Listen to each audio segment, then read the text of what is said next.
Damen und Herren, willkommen, bienvenue messieurs, dames dans Réunionnais du Monde, l'émission en partenariat avec Réunionnais du Monde, le site. Direction l'Allemagne, nous avons rendez-vous avec Tatiana, nous sommes à Stuttgart, situé à environ 9021 km de la Réunion. Et on a pris cette petite habitude, il y en a qui partent, qui ont des rendez-vous pour prendre un café. Nous, on s'est dit, tiens, pourquoi pas une autre interview dans le même café, dans les mêmes conditions. Comme ça nous fait une sorte de petit rituel. Bonsoir Tatiana, comment ça va? Bonsoir, ça va et vous? Ça va, doucement, tranquille. Est-ce que tu peux te présenter, nous dire d'où tu viens à La Réunion, quel âge tu as, est-ce que tu fais comme métier? Alors, je m'appelle Tatiana Bijoux, j'ai 24 ans. Je viens de l'île de La Réunion, alors de plusieurs villes. Je viens de Saint-Benoît, je suis née là-bas et j'ai étudié à Saint-Pierre et j'ai travaillé à Saint-Denis. Voilà. Et qu'est-ce que tu fais comme métier? Et alors là, en ce moment, donc, je suis à Stuttgart, je fais un VIE et je travaille dans l'administration et dans le RH. Ok, VIE, est-ce que tu peux traduire, parce qu'il y a plein de cycles comme ça, on aime ça les Français. Oui, pardon. Le VIE, Volontaire International des entreprises, enfin en entreprise, pardon. Comment on fait pour accéder à ce VIE? Alors, très bonne question. Donc, il y a une plateforme qui s'appelle CiviWeb, sur laquelle on peut se connecter, on s'enregistre, on met son CV et ensuite on peut postuler pour des jobs partout dans le monde. Donc, la mission est de minimum 6 mois, maximum 2 ans et il y a aussi une limite d'âge qu'il faut faire attention. Et toi, l'information, elle est arrivée à toi comment? C'est au lycée qu'on vous donne des choses comme ça ou c'est toi qui allais chercher l'info? Donc, je remercie encore et encore mon professeur en économie, Monsieur Achard de l'école Saint-Charles, donc qui nous a proposé, enfin qui nous a montré ce concept, c'est le concept de la mission VIE. Et il y a aussi VIA, et je me suis dit, wow, c'est incroyable, c'est l'objectif qu'il faut que j'atteigne. Voilà, je me suis dit, commerce international, c'est le moment de découvrir le monde, se dépasser, aller en dehors de sa zone de confort. Et quand il a proposé à la classe ce dispositif, je me suis dit, ok, ça vaut vraiment le coup. Et ensuite, j'ai travaillé avec Club Export en collaboration avec Business France, avec Kevin Pagnette. Et j'ai eu l'occasion, du coup, d'approfondir ce sujet. Donc, j'allais convaincre les écoles de proposer ce dispositif, sensibiliser les jeunes sur l'international, les possibilités et ce booster de carrière qui est juste incroyable. En plus, voilà, tu es devenu le porte-parole, la porte-parole. Et du coup, ça t'a permis d'être dans un bureau avec une vue sympa à Stuttgart. Comment ils sont les collègues? Déjà, la vue, on a la preuve. La vue, elle est plutôt sympa. Et les collègues, ils sont comment? Les collègues, ils sont super sympas. C'est une multinationale, donc l'entreprise Acodis. Et les gens sont très sympas. Il a vraiment créé une intégration pour les gens. Donc, on fait des activités à l'extérieur, on mange ensemble le midi en général. Enfin, il y a vraiment des liens qui se créent et ce sont des gens qui viennent du monde entier. Donc, certains, c'est récent, ils sont là récemment dans un nouveau pays, donc ils comprennent les problématiques et on s'entraide comme on peut. Ils sont très à l'écoute, très souriants. Et c'est quelque chose aussi que j'ai appris en Allemagne, c'est la langue est peut-être dure à apprendre, mais les gens sont super sympas. Ils parlent de manière très douce au boulot. Il n'y a pas de... Le conflit, c'est pas quelque chose que j'ai vu jusqu'à là. C'est vraiment abordé de manière très calme, très calme. Et je trouve ça, c'est un modèle pour moi, un modèle d'échange et de communication d'un point de vue management. C'est top, tu vois. Les clichés, c'est vrai que c'est une langue très gutturale, mais voilà, il y a énormément de douceur, comme tu dis. Tu as eu l'occasion, on a vu un peu l'aspect moderne, tu as eu l'occasion, toi, de voir, je sais pas moi, des maisons traditionnelles. Voilà. Oui. Alors, ça, c'est Esslingen. J'ai habité pendant 1 mois à Esslingen, parce que pour trouver un logement, ça peut être compliqué, donc je préfère prendre un Airbnb, même si ça coûte plus cher, mais au moins j'ai le temps de chercher à mon aise. Là, j'étais à Esslingen, ce sont donc des maisons assez traditionnelles qui datent en général du Moyen-Âge, qui ont cette architecture-là. Et c'est très intéressant de conserver cette histoire-là qu'on n'a pas forcément à La Réunion. Parce que nous, notre histoire est assez récente. Et quand on peut découvrir le monde et l'histoire qu'il y avait avant, je trouve ça merveilleux. Hein. Je dis, ah bon, vous vivez comme ça? Les gaillards, là. De nouvelles façons de vivre. C'est top, ça pique la curiosité, c'est intéressant. Et puis, tu as l'occasion aussi d'être un peu dans la nature. Tu nous as parlé de... Quand on s'est eu, hein, tu nous as parlé de cascade. J'ai envie de rire. Oui. Mais l'obligé, mon cataou, il n'est pas possible. Non, mais regarde le cascade. Regarde le cascade. Oui, bah, elle n'est pas aussi jolie que la Réunion, ça c'est sûr. La Réunion, c'est la Réunion, c'est magnifique. Mais il y a aussi le côté naturel et les gens sont à la fois respectueux de la nature et la nature se conserve. Et c'est chouette à voir. Donc là, c'était une randonnée voilà, de moins d'une heure avec une collègue de boulot qui, du coup, me fait un peu visiter l'Allemagne, enfin, côté la région de Stuttgart en tout cas. Et que c'est assez sympa. Bon, toi qui as grandi ici, tu sais que effectivement, c'est un concentré chez nous aussi de magnifiques paysages. Mais on n'est pas là pour parler de la Réunion. Là où tu as vécu, Esslingen, c'était sympa. C'était un village. Oui, c'était un village. Il y a des monuments historiques et protégés. Il y a aussi des vignes de vin. Ils ont leur vin ici. Donc, ils font des vins, ça peut paraître assez étrange, mais des vins avec des bulles. Et D'accord. au début, donc, c'est surprenant, mais après, on s'habitue et ça devient, c'est bon. Et Voilà, et ce ça, sont des on en productions parle de ce locales. panneau. Pardon, excuse-moi, mais je peux que réagir. On en parle de ce Oui, panneau? oui, alors, il est assez drôle parce que c'est une chaussure de talon sur le panneau de signalisation qui dit bon, ne venez pas en talon parce que quand on fait une randonnée, c'est mieux d'avoir des baskets, des chaussures de rando parce que en talon, c'est pas très conforme. Donc les gens, ils font attention ici, c'est comme ci, c'est comme ça. Il y a de l'information pour prévenir les gens dans quoi ils vont s'aventurer. Ah, je te jure, on a besoin de préciser, c'est fou.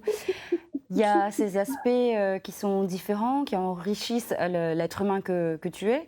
Et il y a aussi ce qu'on mange, ce qu'on boit. C'est un aspect très important d'une culture. Donc toi, tu te fais des shots de vitamines. Voilà. Donc ça, c'est quelque chose typiquement d'ici. Donc ce sont des shots de vitamines. Il y a plusieurs, enfin, il y a trois types. Il y a celui avec du fer, celui avec un peu plus d'énergie, donc on dit avec du mango et tout. Et après, il y a un troisième où c'est plutôt basé sur je crois que c'est des fruits rouges, quelque chose comme ça. Et c'est assez bon. C'est assez bon et c'est mieux que le café. On a aussi la boisson des Alpes. Oui, alors ça, c'est une boisson vraiment pas forcément locale, mais c'est une boisson qui est connue autour des Alpes. Donc, je l'ai connue quand j'étais en Autriche, je l'ai retrouvée ici. C'est une boisson basée à partir de sirop ou sirop, je ne sais plus comment on le dit en français. C'est très, très, très bon. Oui. À Et en base de Autriche, j'ai eu sirop. l'occasion du coup de faire le sirop moi-même, enfin le sirop, la boisson. On va cueillir dans la nature des fleurs blanches Mhm. et on les met à mijoter pendant plusieurs jours dans un bac de 5 litres et on tourne chaque jour. On fait attention, on tourne et après on peut faire un sirop. Et c'est super bon pour l'hiver. Tout ce qui est gorge et tout, c'est super. Voilà, c'est top, c'est naturel. Et que ça y mange. Ça y mange là-bas. Ah. Là, on a. Là, c'est quoi ça, ça, deux œufs, choucroute, de chou. Alors, ce sont des pâtes avec du fromage et des oignons. Mais parfois, on a Ah. l'impression que c'est classique quand on voit ça comme ça. Mais il faut vraiment goûter. C'est chaque plat, chaque région a vraiment un terroir. Et c'est Mhm. très intéressant de goûter à différentes choses et la façon de cuisiner qui peut être aussi très différente. Ça devient un plat qui paraît simple mais qui est complètement nouveau. Enfin, pour moi en tout cas. D'accord. Puis on a le plat traditionnel, on pense aux saucisses, évidemment. Voilà. Les saucisses Lentilles. sont des pâtes aussi, Mhm. les pâtes locales, les lentilles aussi. Et ils le mangent avec vinaigre, un petit peu de vinaigre et un petit peu de moutarde. Par contre, excusez-moi, le saucisse n'est pas du tout appétissant, les blêmes. Et ici, on est plutôt sur. Soit c'est végétarien, ça, non? Voilà, c'est que les Allemands, enfin, c'est un stéréotype, mais après c'est propre à chacun, bien entendu. Ils aiment bien manger végétarien pour Mm. respecter la nature, l'environnement, etc. C'est top. Il y en Donc, a toujours la viande un petit peu partout, mais oui. vraiment, ils tiennent à respecter le côté végé et nature. Oui, ils sont très engagés. Ils sont engagés également dans la tradition. On a les vêtements Oui. traditionnels que tu as eu. Il faut que tu nous Oui. racontes à quelle occasion on porte ça. Alors, il y a deux occasions à Stuttgart. Donc, il y a une fête de la bière qui est en avril et une fête de la bière qui est en octobre. Mm.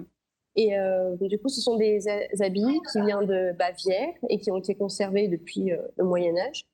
Donc, Donc, du coup, ce sont des habits mhm. traditionnels que les jeunes ils mettent encore et ils vont faire la fête comme ça, sous des tentes, avec un DJ, etc. Ils font la fête, mais avec l'habit traditionnel. Et c'est bien d'avoir ce contraste-là. Ne pas oublier d'où on vient, mais vivre le moment présent avec la société actuelle, les besoins actuels. Oui, on est vraiment entre la tradition et la modernité. Et d'ailleurs, ça s'illustre bien au cinéma. Alors, il n'y a pas de transition. C'est vraiment que c'est étonnant de voir ce genre d'attraction dans un cinéma. Oui, alors dans le cinéma, enfin l'un des cinémas proche du boulot, il y a ce cinéma-là où il y a un toboggan. Donc sur deux étages, 3 étages, on peut monter tout en haut et à la fin du cinéma, hop, on descend en toboggan. Ou on peut prendre aussi les escaliers. Mais c'est assez chouette comme concept. Je trouve ça génial. Tu vas toujours au cinéma en pantalon, hein, si tu dois glisser. Oui, Ton premier jour de boulot, ça s'est passé comment? ah, super bien. Ouais, Franchement, super bien. Les gens sont très agréables, très souriants. Donc je suis arrivée, mon manager m'a présenté à toute l'équipe. Donc toute l'équipe, on est au moins 100, hein, on prend tout l'étage. Donc, donc on m'a présenté à tout le monde, quels étaient les rôles majeurs des différentes équipes. Et on a eu l'occasion aussi d'aller au restaurant ensemble, donc avec notre équipe, on était 3 en administration et on a mangé ensemble dans un restaurant italien, et c'était super beau. et quand tu dis que tu es réunionnaise, comment c'est accueilli que tu parles de la Réunion et que tu expliques justement cette mixité ethnique, sociale, culturelle? Comment c'est accueilli? Alors, la première question qu'on me demande, enfin qu'on me pose, c'est pourquoi tu es partie? C'est tellement magnifique là-bas, parce que les Allemands, ils connaissent bien la Réunion et l'île Maurice. Ce sont vraiment 2 îles repères où voilà, c'est assez connu. Donc quand je viens à l'île de la Réunion, c'est pas un mystère, c'est ah oui, la Réunion, ma famille est partie là-bas, c'est magnifique, c'est magnifique. Et pourquoi tu es là? Ici, c'est pas aussi magnifique qu'ici. J'ai fait bah oui, mais à un moment, il faut découvrir autre chose. Mmh. Et il faut grandir et Pour mieux voilà. Donc ils sont revenir. très contents quand j'en parle. Voilà, c'est ça. Partir pour Absolument. mieux revenir. Voilà, tu vas chercher le bagage ailleurs et tu reviens. Et après, ça se passe dans la transmission, comme ton professeur qui a pu t'ouvrir la voie à ce métier.